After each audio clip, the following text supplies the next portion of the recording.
You guys, 2020 was crazy. I completely understand. But as we're heading into the new year, I want to look back to the ladies of 2020 that made my year just a little bit better.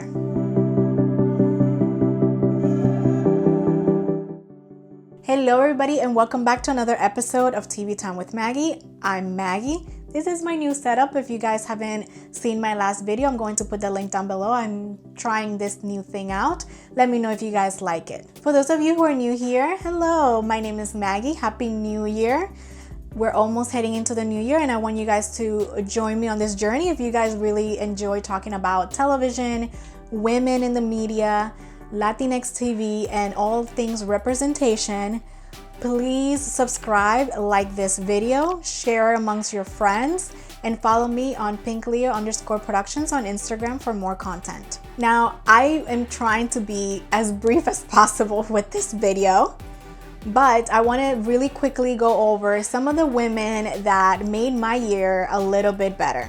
Let's start with Issa and Molly. So Issa and Molly on Insecure really made my year because it talked a lot about the reality of friendship and female friendship in particular. But okay, let's talk about the block party then. This is bigger than that. We have been off for months. Yeah, I know. That's why I reached out. But I can't be the only one who wants to make this work, Molly. The show not only spoke about friendship and female friendships, but also being in your 30s and starting over, starting a new life, a new career. And I think the show did a really great job of bringing all of these topics together in one amazing season. HBO premiered a new show called The Flight Attendant. If you really are into mystery, but with a little bit of drama and dark comedy and humor, you will really enjoy this particular piece. Now, even though it's spearheaded by Kaylee Cuoco, I really enjoyed Rosie Perez's character, Megan, and Marlene Dobridge's character, Detective Hammond. So these two brilliant women of color star in this show as side characters, but they actually really make the show very enjoyable. Cassie, I know you would be surprised to hear this, but I don't have a lot of friends. I've been keeping so many secrets. It's good to talk to somebody about other things, you know? The Rosie Perez character has a fantastic storyline that I hope they can bring up during the second season. Without giving too much away, her character really shines through as a mom who is too smart to be just a mom and a flight attendant. Also on HBO, I actually found this show that's actually older, but I love it because of the female dynamics in the show. The show is called Getting On and is a remake of a British show with the same name. Now, the show stars a couple of really great female comedians such as Alec Bourdain, Niecy Nash, and Laurie Metcalf. They operate on being part of a unit for geriatric services. Who are angels of mercy. Fuck off, you nutcase! You can't make this stuff up. And the relationship between Dawn, Didi, and Dr. James is absolutely fantastic. They don't always get along and they don't really see eye to eye. And I believe the show does a really great job of actually exploring women in the workplace. Now, I know that a lot of you are probably still watching Schitt's Creek. I have to give a shout out to my friend Sasha for introducing me to this show before it actually blew up this year. But I love Schitt's Creek and I love Moira. So Moira, played by Catherine O'Hara, does a brilliant job of having this kind of a Karen from Will and Grace kind of character that's a little bit more self-indulgent. You're the ill one, but I'm feeling this. Turtle instinct, maybe?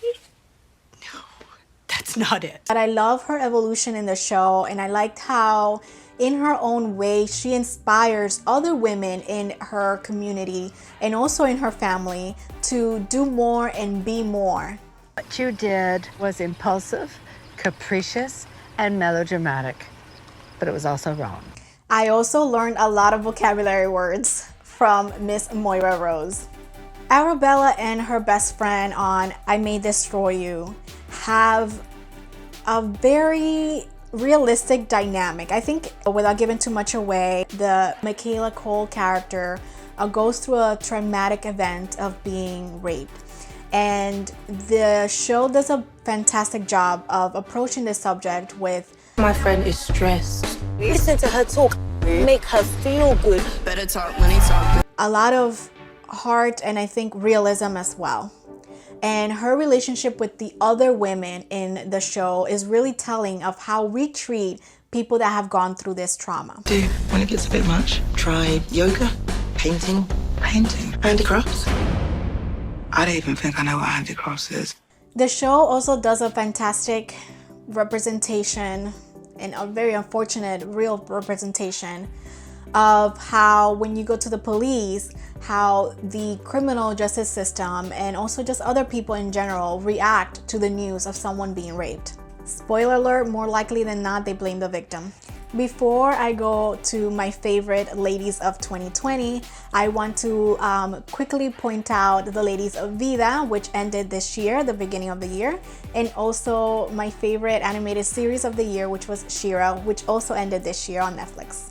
My favorite show of this year was Lovecraft Country on HBO. The show is an adaptation of a book, and it is the showrunner is a woman showrunner. Her name is Misha Green. And along with Jordan Peele, they created this fantastic series and adaptation where they had just brilliant female characters.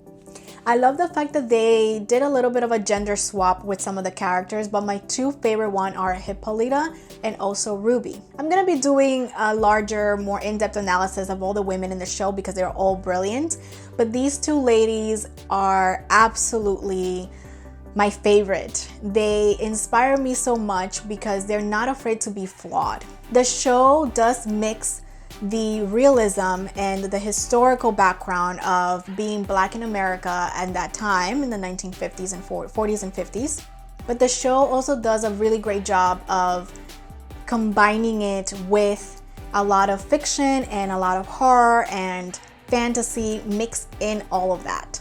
Ruby is probably my favorite character. She does have a very tragic story, but I think it's worth exploring.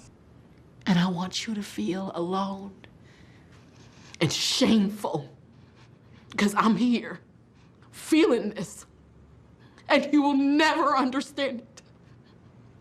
I want you to feel guilty for feeling safe next to you and your privilege.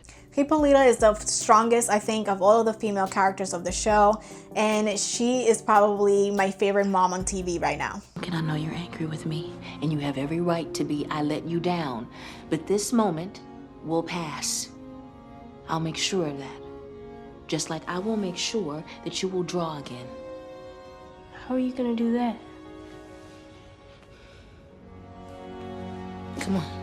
The show does an amazing job of showing both physical, mental, and emotional strength in all women. You guys, there's been so many great shows and so many great female characters throughout 2020. I want to hear from you. What have been your favorite shows of this year? What are some shows that you guys have rewatched? Like I've rewatched The Office and Parks and Rec on Crazy. I've also rewatched Charmed. What have been your favorite shows and what are the women in those shows like? Tell me in the comments down below. Thank you guys for watching. Happy New Year, and don't forget to subscribe, like, and share this video, and follow me on Instagram for more content.